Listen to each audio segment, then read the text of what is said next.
Chapter 4 in Mindful Ethnography, Mind, Heart, and Activity for Transformative Social Research is kind of a fun chapter to write. It's about the work of writing up field notes after your time in the field and how to make the labor, the burden of writing, a little more joyful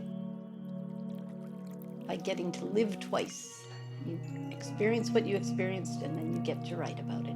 I like to think a lot about writing, and I like to think about ways to make writing and our academic work more pleasant, more not just something we have to get through, but something that we get to do. I write about that in this chapter and have some suggestions for writers about how to do this and how to resist the press of time and dash words upon the page, as Emerson, Fretz, and Shaw suggest, and how to write from different perspectives, work with photos, images, choose a few scenes to enrich, play with the writing. I guess the mindful part of this is just about being very present and aware as we notice our thoughts and feelings that arise as we reflect on our time in the field. And then revisiting our notes, seeing ourselves as we try to see others. So that's the section. I'll read from a small boxed excerpt about how we can use our writing of field notes to get clues to the ways we view others. Clues to our views of others. So if we take up the ideas of seeing beyond categories and seeing more deeply, as I discussed in chapters 1 and 3, we might consider who we have constructed as an unreal other. Who have we not seen fully or not seen at all in our fieldwork? Categorical labels can give us clues to our views. When do we see people as individuals? When do we see them as members of groups? What groups do we see them in?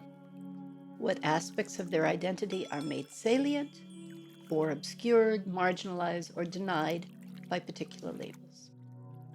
Do you describe 10-year-old humans as children, young people, students, boys and girls, particular kinds of boys and girls, based on race, ethnicity, gender, personalities, institutional identifiers, behaviors, activities, presumed abilities, or interests?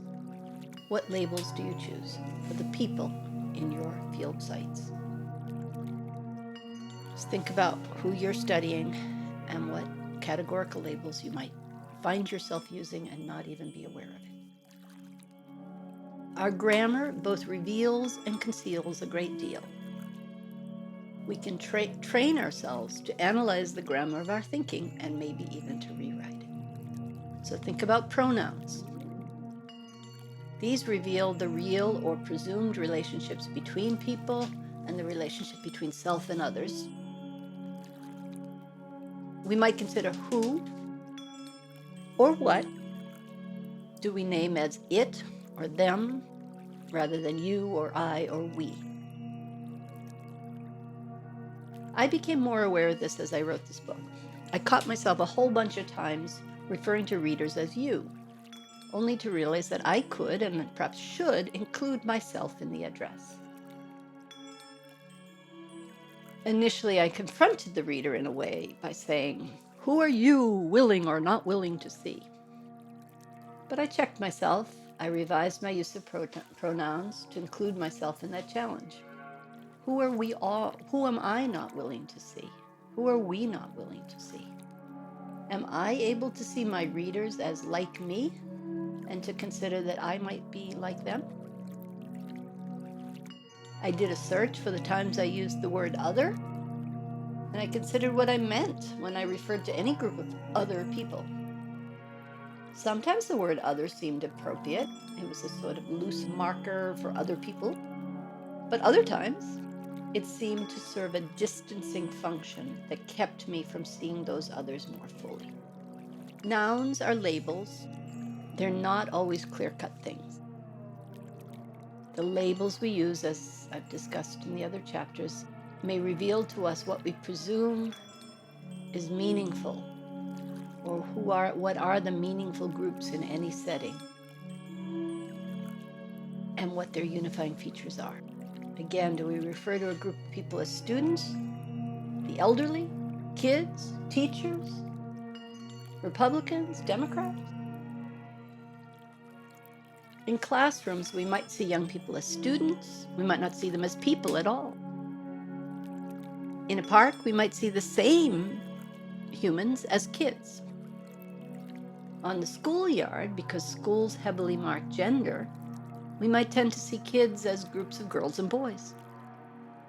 I discussed this in Chapter 3, how we see for the first time in a new setting and what categories are more or less salient, depending on where we are, what we're focused on, how larger cultural and ideological forces are shaping our own thinking, and many other things. In that chapter, I suggested how we can all very easily start to see forests, not trees, much less the varieties of leaves on different kinds of trees. And when we see categories, we miss variation, we miss nuance, complexity, and detail. Adjectives are also rarely just descriptive. They're subtly valenced, even ones that seem like mere facts. The words we choose imply comparisons, even if we don't realize it. When we think of a setting as loud, busy, quiet, or calm, is this just our perception? Is it one that everyone in the context might ascribe to? What implicit or explicit points of comparison frame our judgments? What value judgments are we bringing to bear? What assumptions about what this space should or could otherwise be like? A mindful approach has us be aware of when we and how and why we might be in placing our own assumptions on these settings. The verbs we choose also convey subtle shades of meaning and presuppositions. In my work with undergraduates at an after-school program with kids, we found when they were writing up their field notes, many of the undergrads used the word grab. The kids grabbed this or grabbed that. And we thought about this word grabbing. It doesn't seem like taking, and I'm not sure adults would get described as grabbing things. The undergrads didn't seem to use this word in relation to their peers or to the adults in the setting. So what assumptions lay underneath this word choice? Did this belie a belief that children should wait to be given things rather than take them from themselves? Well, that's just one example of even verbs might reveal some of our own assumptions about people, what people should or shouldn't do, different kinds of people in different kinds of contexts. Implicit points of comparison are also often revealed by the words we use to connect our ideas. By noticing where we use words like but versus and, we can reveal for ourselves what we see as normative, correct, important, subsidiary, disputable, unquestionable, and or true. Our beliefs about causes and effects, or the causal sequence of events, are revealed through our uses of words like because, therefore, and then. These tiny words that connect our ideas suggest where and how we might be connected with others and where we might align ourselves. They can also illuminate places where we disagree or misalign. So revisit your field notes with these considerations in mind. I'm not suggesting that you edit your notes. That's what we do when we're doing the final presentations and we're trying to get everything just right and avoid all criticism. But for our notes, we want to just notice. Notice what we noticed, how we noticed it, what words we chose to write about it. This mindful approach will keep you honest while you learn to rewrite the grammar of your thinking.